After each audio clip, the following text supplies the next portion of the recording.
Good everybody, Robett Hollis here. Social influencers. At the moment, there's a big thing on 60 Minutes talking about, social influencers becoming their own brands, working with media companies, getting paid, yada yada yada. This is the problem with social influencers. At the moment, there are a whole bunch that are they're kind of winning by default because there's not many other people doing it, and they're in the mix, blah blah. Whatever happens in a situation like this is more and more people see that and then follow it. So today there are, in New Zealand there might be a couple of them, and next year there's going to be 10 times more, and globally there's going to be more and more and more and more. Like in the States, just FYI for anyone who thinks they're a social influencer, they don't even look at them unless you're like over 1 million to start with. So let's just start there.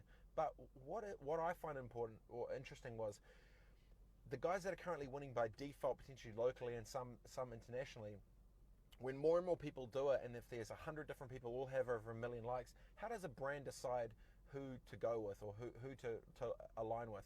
And this is where it comes. I think that the next wave of social influence is going to be great because it's going to be around talent, not around, just because they're there. Kim Kardashian, cool, she was there. I mean, don't get me started on the lack of talent for skill set, but it's a different conversation.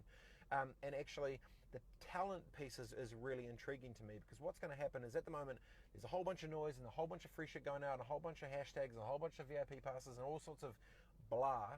Great. The good thing is when brands have the opportunity, which I don't think is going to be too long, when there are 100 people doing the exact same thing, what's the variable? And it's actually about around talent, so then actually talent on those platforms.